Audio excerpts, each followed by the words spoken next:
makes a very good noise, this, but it's not just that, it's the overall driving feel.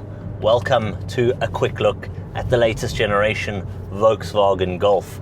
Term at the 8.5. This is the Golf now bearing the well-known and well-accustomed 1.4 litre turbo motor. Now, out on the road, Golfs have always been incredible driver's machines, very much focused at the drive, soaking up the bumps while taking in the corners, being engaging, gripping, thrilling, while packing everything you need. Yes, these days so many people look for a modern day crossover or SUV, but the question I'm here to ask, or rather raise, is why is that the case? The Golf has been an award-winning vehicle and so brilliant at what it does, well, since the early 70s. Mark 1, Mark 2, Mark 3.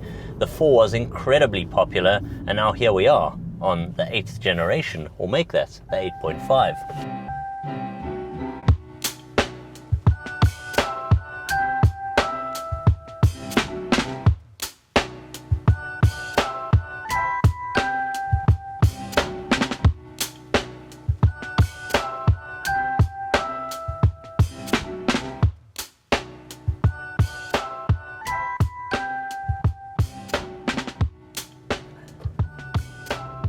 Out on the road, you're getting a lot of the IQ driver assistance technology here in this latest one.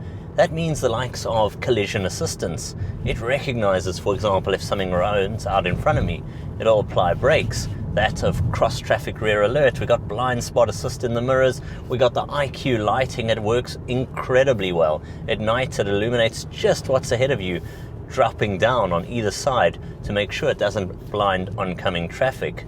You also get level 2 semi-autonomous drive, which means when you get onto motorways, you can sit back and relax and let the Golf take over.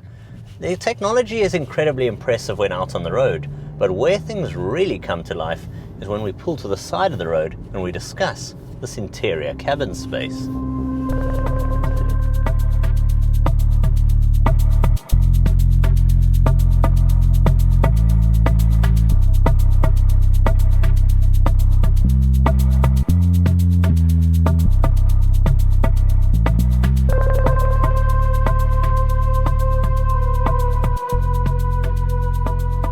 Volkswagen is no stranger to building solid premium interior cabin spaces, and this latest generation Golf, well, it notches things up and up. It really is an exceptional place to be seated. It feels so premium in here. Everything feels so well built. It feels like it'll probably outlive me. It really is an exceptional place to be seated, but it's also, in terms of the technological advancements and sophistication that bring this latest generation Golf, call it the 8.5, into the latest generation of motoring. Now, for many years, people have been pushing towards going larger SUVs, crossovers. Volkswagen themselves gives you vehicles like the Tiguan, for instance, or the Touareg, exceptional SUVs. But you've got to ask yourself, what's been wrong with the Golf? It's been a hit since the 70s, the Mark 1.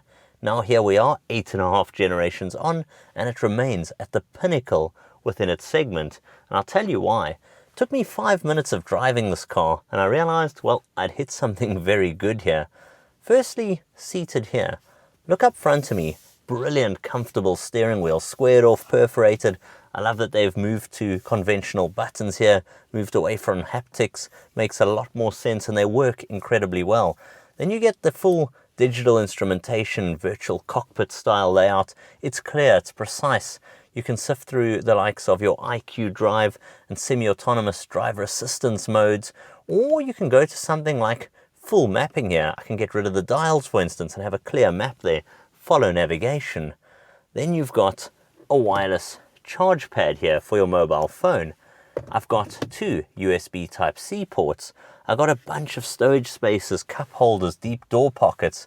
It's such a well laid out and ergonomic cabin space.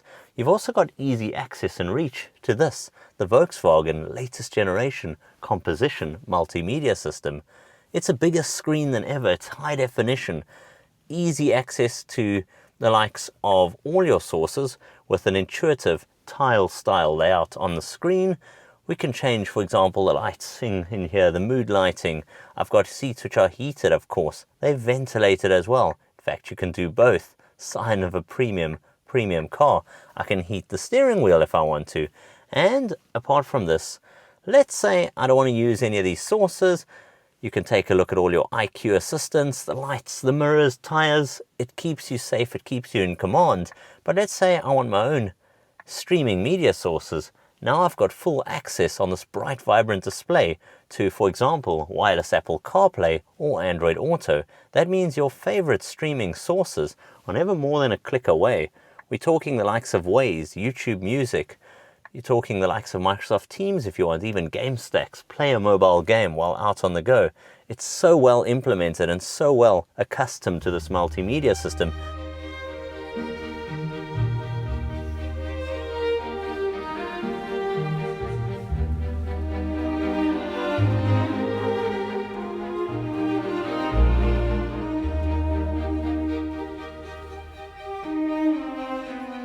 I did say the Golf has to be all things to all people.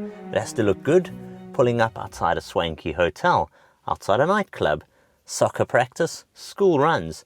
It really has to fit all scenarios. And I think a lot of people have forgotten how good a Golf is, just how practical it is. It's priced from below 600,000 Rand.